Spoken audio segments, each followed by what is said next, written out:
Right. All right. Yeah, now it's working. Thank you. Yeah, now you good. Thank you. All right, this is the Gospel Party, HarlemLanesRadio.com, in the house with Evangelist Cheryl Yvette, and she got her father, Big Daddy, in the house. I'm always crying whenever y'all talk about my dad, right? Hi, everybody. This is my father. This is my dad. My love. Amen. Sterling Taylor. Yep, that's me. That's my dad, and you guys know I talk about my dad all the time, and you know I love my father so much. I'm gonna just tell y'all my quick little favorite story. I tell everybody I was a princess growing up, and I've always been daddy's little princess. Even though I lived in Michigan and it snowed a lot, my feet never touched snow unless I wanted it to. My dad took good care of me. If I didn't want to be in the snow, he carried me, made sure it was shoveled. I mean, all the salt was down, Willie. All the salt was down, so I didn't get my pretty little boots messed up. But this is my dad, Mr. Phenomenal. Hey man, I got when she told me that story, I go, wow. Grandma's I gotta come upstairs. Up. I said, I got to come up. I got to be a better dad. I told you, my father did it all. Yeah. I mean, he worked hard. Worked at the plant. Dad, where'd you worked at Ford? How many years were you there? 35 years. Speak up with your dad. 35 years. 35 years, wow. And what did you do? I didn't do nothing but mostly fill up gas tanks. I think that's a whole lot of work. 35 years, and you was always working too. Yeah, always working. Now, Ford Motor Company, a lot of people, when I was growing up, a lot of people, especially females, didn't like men that work at the plant because they said they was ignorant, didn't know nothing. Wow. Wow. So they didn't take care of themselves. Okay. Wow, you kidding me? No. I didn't know that was a stereotype. I had no idea. Especially in the 60s. And But those guys made money. I don't get it. Right, they made money, but in the 60s and 70s, when we used to go out, a lot of women said, oh, here come these factory workers. Wow. These dumb factory workers. Well, they was ignorant. They didn't know. Well, most of them women, they had degrees. See, back then, they didn't want to mess around with men that worked in the factory because they didn't have no degrees. Right. I sit with Granddaddy and me for a few. Yeah. If you Watch your don't step. mind. And this is Granddaddy's band. All right, so this is Bree in the house. This is the oldest one, always eating. Then that's because Granddaddy was always feeding her. When she was born, he walked down the street with her like she was the baby from Roots, holding her up in the air, showing all the people. I sure did. And one day, remember that? Yeah, one day she birthed it. I thought she birthed it. I said, oh, I'm killing my baby. I ran back home with her. I remember that just as well. Granddaddy with a new baby in his hands. And the best story is Grandma talking about how you was driving home. She said Dad was flying home with her. She kept saying, slow down, we got this baby in the car. He's like, I gotta get her home so she'll be safe.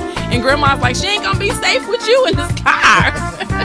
So I was just telling everybody that my dad, it just makes me cry when I think about Dad and how much he does for us as a whole, not just me, but how he makes me feel. Like, I love my dad so much. I love my mom with all my heart, and I equally love my father. And I'm glad that I had a dad that was always in my life. But how does Granddaddy make you feel? I love Grandpa. Oh, sorry. I was still chewing, but I love Grandpa. I love you, Grandpa. Like, I don't know. He shows it, Bree. Oh, thank you. I don't know. Like, I feel like every time I need somebody to talk to, like, even though, like, I'll talk to Grandma and stuff, and I love talking to Grandma, you know, don't get me wrong, but Grandpa, like, you listen to things and you really sit down and, like, seriously analyze it before you, like, give me an answer back, and I always feel, like, protected when I'm around you. Maybe it's because you're so tall, but... So you like tall men? No. No, really? Not necessarily. Wow. Okay. Chris only 5'8", but I mean, it's not about me. It's not about you right now. It's about my Granddaddy. grandfather. It's about Granddaddy. So we ain't going off the topic here. Okay, My I'm sorry. grandfather is 6'4". But my nickname was Slim. Slim. And mostly Slim everybody Goody. used to call me Slim Slim Goody. Goody. And I had a change that I had named when I was much younger. I bought it and put Slim on it, and I passed it on down there. Oh, it's in my room. I wear it all the Oh, time. wow. And she still is a gold I still wear chain. it. Well, It go says ahead, it says Slim. Slim right here. And she still wear it, but I'm not sure that you I don't have should really wear that anything anymore. Oh, 'cause I'm getting... No, she's She ain't slim big. though. She's still Thank slim. She's slim. Thank you, Grandpa. This is why I love my grandfather. Yeah. You know what? And it's so funny because Dad, he'll get the kids where it hurt if need be. He'll let them know when they're wrong. But he has a way of chastising you that just the tone. And I think it's that male voice. You know, when Dad speaks, like he don't yell at us. No, I don't yell. But he'll definitely point out, right to Right. the point. Few words, but choice words. The Few best words, but choice words. Right. You know, and if we can, before we pause for our first little break, I just wanted to ask you, Dad, tell us a little bit about growing up in the South. What was that like for you?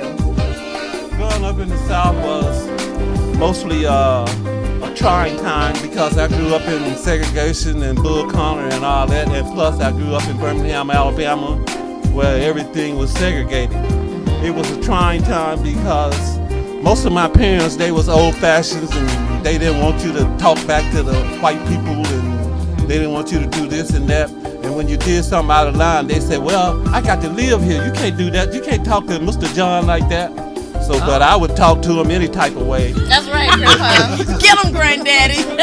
You better let them know. But I lived through it. I mean, I went to jail, I think about You did? 3 or 4 times for demonstrating and protesting. That's awesome. Yeah. Solidarity. Granddaddy didn't go to jail because he was selling drugs or, you know, because he thought he was Mr. Thug Life. Right. He went so that we could have rights that we are fortunate enough to have today. You know, we're able to vote.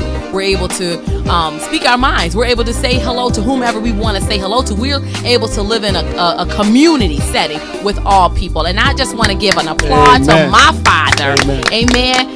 For the marches that he went through. Standing up. And for standing up for something that he activist. was a very strong activist. We didn't know it for a long time. But you went to jail though? I wouldn't say I was active, but I was a foot soldier. I demonstrated and Foot soldier. protested. Yes. I did all that.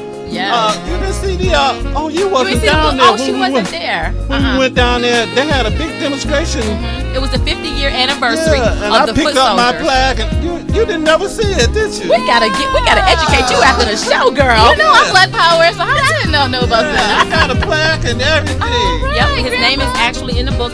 And what they wanted to do, they went back and they exonerated all those individuals or expunged their records because they actually had records for going to jail. Right. And so they had to go back and expunge those They had records. records. And you guys were teenagers, right? Right, I was 16, 14. And you know what? A lot of times when we think about, you know, those demonstrations, I know when I was in school, I used to think in terms of those being adults. I didn't realize for many years that it was Teens, a lot of kids. teens. It started off as adults, but what happened was, and just, you know, for a summary sake of the show, it started off as adults, but the adults were going to jail and they were losing their jobs. And so they ended up organizing the teenagers because the teenagers didn't have anything to lose as far as money and income and taking care of the houses. So Right.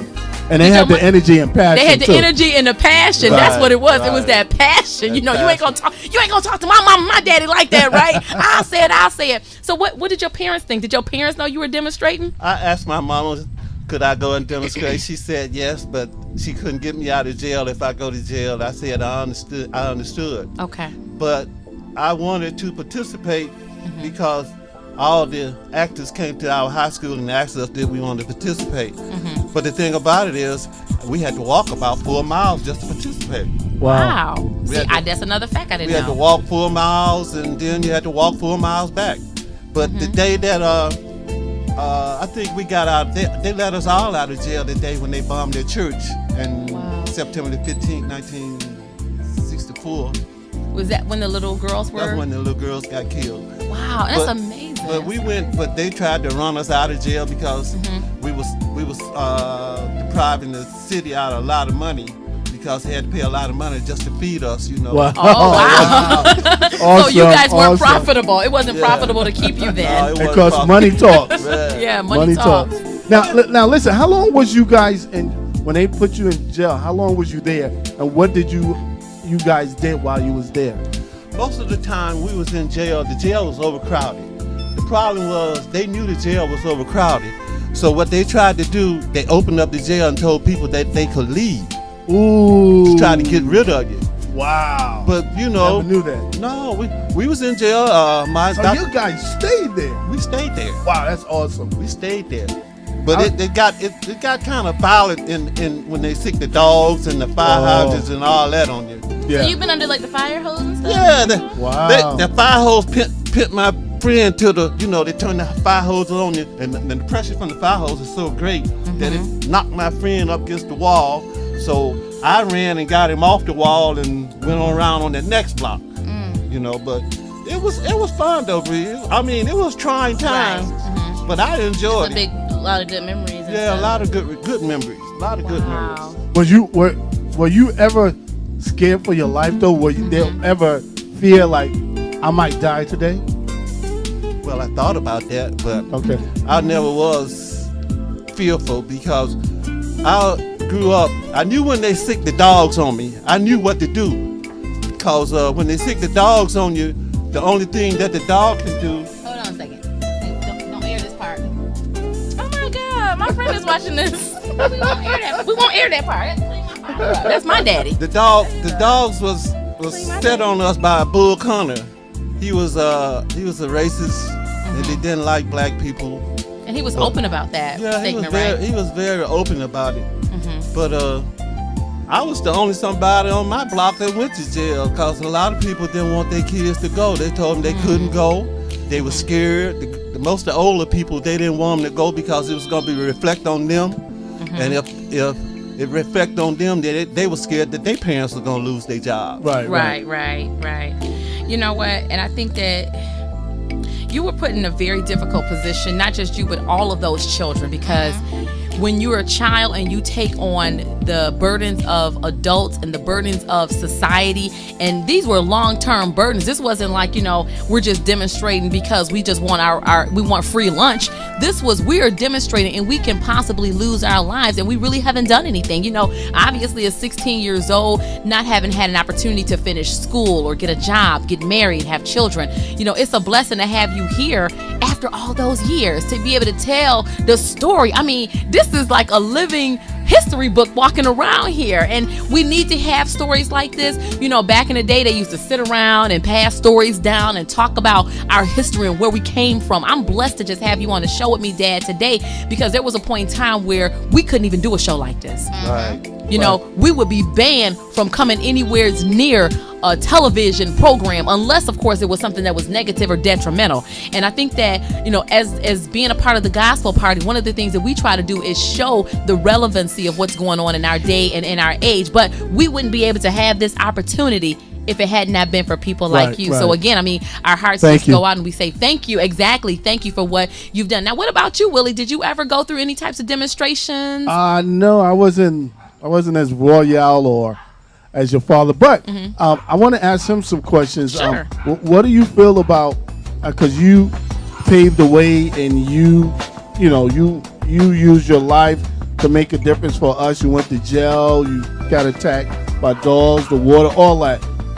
How do you feel about when you see young men with their pants down? Now we got young men want to wear dress like type of fashion, and how do that make you feel? What are your thoughts on that? My thoughts on that is very negative. I think most of those guys is uneducated. They don't know what's going on in the world. They don't know anything about the leaderships that got them to this point. Right. It's a lot of black kids and young, especially young kids, think the world was been like this all their lives. Right. They never suffered. They know. Yeah. And don't understand that it was so close to our time period.